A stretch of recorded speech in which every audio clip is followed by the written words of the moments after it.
ये सारी बातें जो आपको दिनचर्या के हिसाब से बताई जाती वो भी पूरी करनी होती है।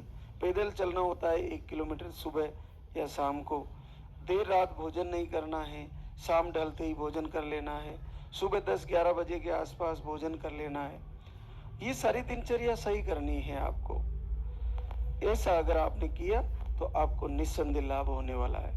तो जिन बहनों को पीरियड लेट आते हैं उनको 3 टाइम आहार लेते हुए चेक करते रहना। 1 महीने में नहीं आया और आपको 5-6 महीने हो गए, आहार भी ले रही हो, चेक कर रही हो, पॉजिटिव भी नहीं आ रहा है, तो एक बार फिर से मेडिसिन लो। मेडिसिन लेके पीरियड लाओ, पीरियड मेडिसिन से आ ही जाता है। फिर आपका क्लियर हुआ, फिर 3 टाइम आहार शुरू करो, सुबह दोपहर शाम। फिर से आहार शुरू करो, फिर से वैसे ही चेक करना शुरू करो। क्योंकि जिनका पीरियड आगे पीछे होता है ना तो उनका ओव्यूलेशन का पता होता है कि कब अंडे फूट रहे हैं, कब बन रहे हैं, कब रिलीज हो रहे हैं, कब उनका बच्चा लिखने के दिन है, वो कभी पता नहीं चलता। इसलिए आप लोगों को टाइम लग जा रहा है। बाकी ऐसा नहीं है कि आपको पॉजिटिव नहीं आएगा। आप जिनको पीरियड रुक रुक के आ रहे हैं उनका भी बहुत आसानी से रिजल्ट आता है। बस वो उस दिन का योग बनना चाहिए जिस दिन का ओव्यूलेशन है और उसी दिन का बच्चा लगना है, और फिर अखंड दीप जलाते रहिए, निश्चित आपको भी पॉजिटिव आ जाएगा। इसके साथ आपको इन्फेक्शन है, यूरिन इन्फेक्शन है, तो आप पानी खूब पिए। मिर्ची मसाले बहुत कम करें, सभी के लिए है, मिर्ची मसाला बहुत कम करें। मीठी मिर्ची खाएं जो तेज तीखी ना हो। इसके साथ आपको भोजन में जो सब्जी बनाते हो उसमें तेल का प्रयोग ना के बराबर करना है। अगर गौ माता का घी मिल जाए तो उसका छोंक लगा के आप सब्जी बना सकते हो। दालें आप सभी खा सकते हो, सारी दालों का प्रयोग कर सकते हो, लेकिन चने की दाल का थोड़ा कम प्रयोग करना है।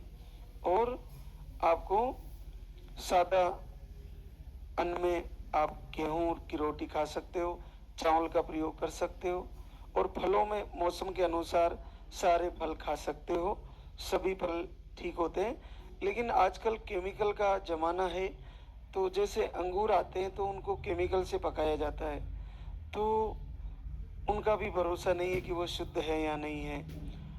लेकिन सेब के आप छिलके उतार कर सेब को खा सकते हैं, छिलके हटाकर खा सकते हैं। खीरा के भी छिलके हटाकर आप खा सकते हैं। पहले कुछ टाइम के लिए नमक में गलाइए, उसके बाद खाइए।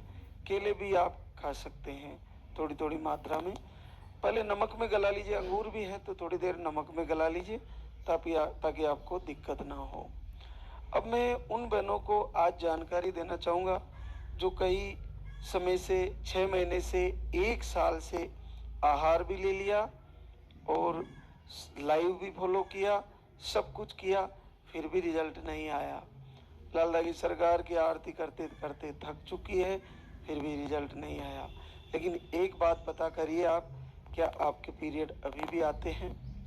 क्या रुक रुक के आ रहे हैं? तो आप फिर से हिम्मत जुटाएं और एक काम करना शुरू करें। केवल आपके लिए है जिनको 1 साल आहार यहाँ से ले चुके हैं फिर भी रिजल्ट नहीं आ रहा है। तो आपको क्या करना है? आपको अपने जीवन में एक बड़ा बदलाव करना है। बड़ा बदलाव क्या करना है कि आपको एक टाइम ही अन्न लेना है, एक टाइम केवल फल ही लेना है। जब तक कई महीनों तक कर लीजिए, 1 महीने, 2 महीने, 3 महीने, एक टाइम भोजन करना है, एक टाइम फल ही लेना है। चाहे आप सेब खाइए, अनार खाइए, आप चीकू खा लीजिए, आप पपीता खा लीजिए, मौसम के सारे फल जम के खा लीजिए। आपको सारे फलों खाना कोई दिक्कतकारी नहीं है। लेकिन आपको पूरे महीने तक केवल एक टाइम भोजन करना है और एक टाइम फल ही खाने हैं। ये उन बहनों के लिए है जिन्होंने सब कुछ कर लिया, यहाँ से भी थक चुकी है, तो ये बदल दीजिए, निश्चित बदलाव आ जाएगा, पक्का आ जाएगा। आपको जो फल